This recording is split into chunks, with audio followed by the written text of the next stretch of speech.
my family is, my dad was born in Zacatecas in Mexico, and my mother came from, she's first generation from an Irish family. And Dad went to college on a football scholarship, he was a quarterback, and so we're football crazy. And because that's all, he only had 5 girls, so we all learned positions and paths now. Never learned, and I had to learn baseball too. And we moved around so much that people would ask me, where are you from? And I'd say 52 Pontiac station wagon, because we just never stayed any place longer. But interestingly enough, I went to high school on the way south side of Chicago at St. Louis Academy, which is gone, which was called a terminal high school, because it meant that the young girls, the girls who went there weren't going anyplace. They weren't going to college. They were just going to go into, hopefully get married right after high school.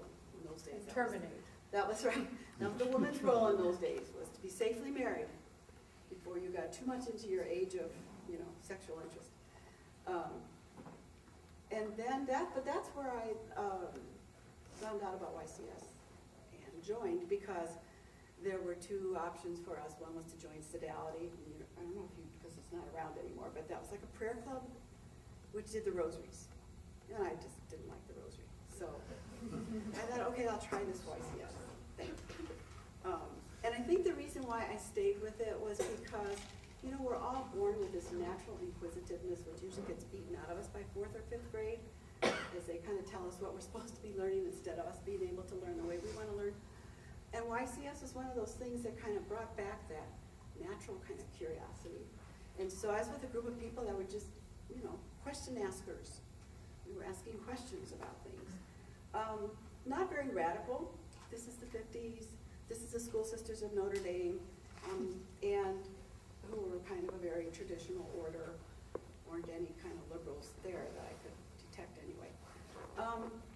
But the interesting thing is that my family was in the Christian family movement, which was very strong, at least on the south side of Chicago, and maybe here in the north side too. Mm-hmm. And that's families getting together to talk about what's going on in the neighborhood. And one of the issues they confronted, and I had no idea what this meant, was what was called blockbusting, which was realtors coming in and showing, let's see, how did it go? Does anyone correct me if I'm wrong? But it's like showing homes to black families with no intentions to sell them to black families, but scaring the rest of the residents into thinking about selling their houses and moving, so that then they could make a really good profit by picking up, properties being sold under desperate conditions, because these communities didn't want to integrate. They didn't want.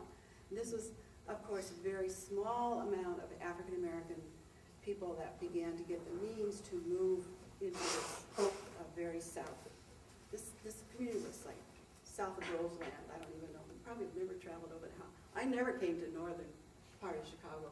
Never came to Oak Park the whole time we lived here. So I totally understand why you wouldn't have ever gone down there.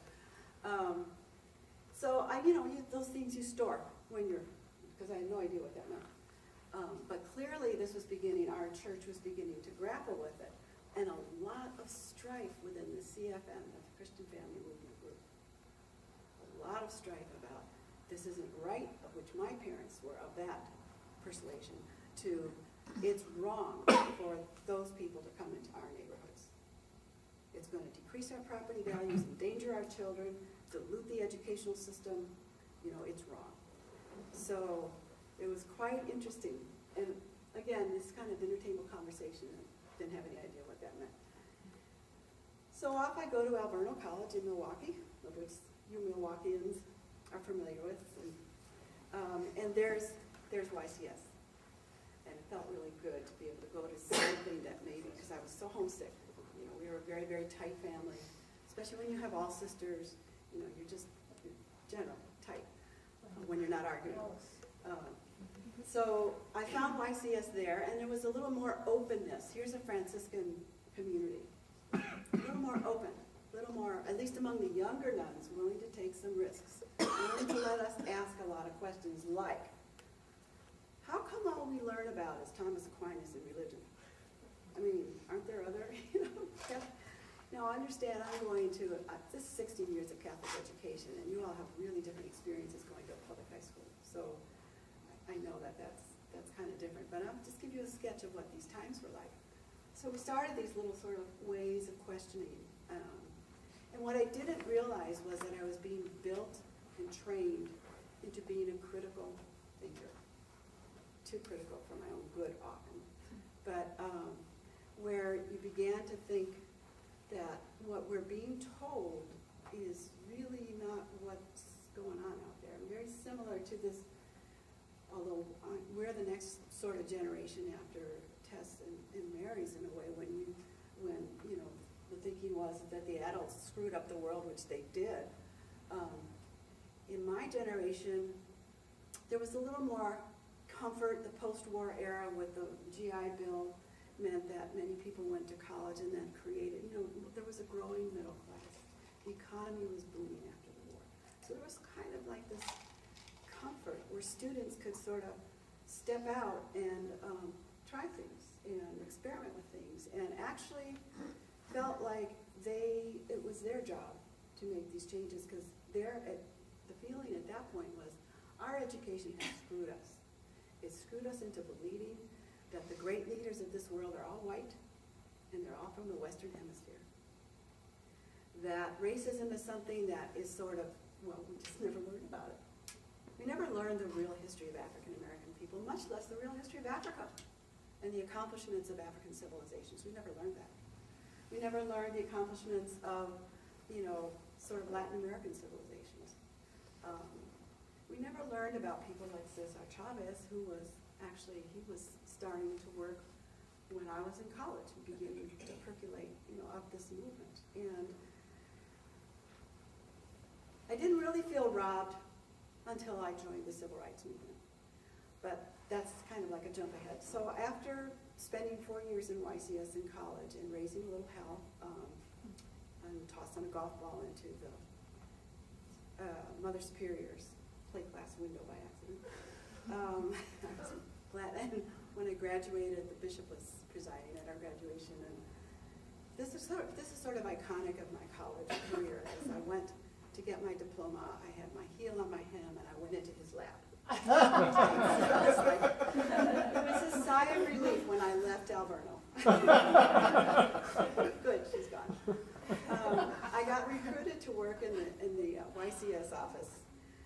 This is times when we had a national, you probably have heard this from other YCS people, you know, we had this national office in Chicago, which served a large number of groups in both Catholic colleges and public universities and colleges through often the Newman Center, which would have a YCS group. And we and the national staff had different functions, and mine was to be a circuit rider. So I would go around to these first I was assigned to the Midwest, and take a bus and hope somebody would pick me up at the other end. And usually they did, and either stay with the family or stay in the dorm. And talk to the YCSers, and there are some colleges where the nuns were there in force. There was one YCS meeting where there were 5 students and 7 nuns, because they just wanted to make sure I wasn't going to lead them down the communist road. And it's difficult to communicate to you this era where communism was it's kind of like Al-Qaeda today, and the suspicion about whether people are aiding Al-Qaeda. You know, well, that suspicion about communism was more pervasive than just one ethnic group. It was like throughout. Do we have secret spies? You know, is really YCS a front for communism in the Catholic Church? You know, that kind of thing. So he was really interesting. But as I did this organizing, I began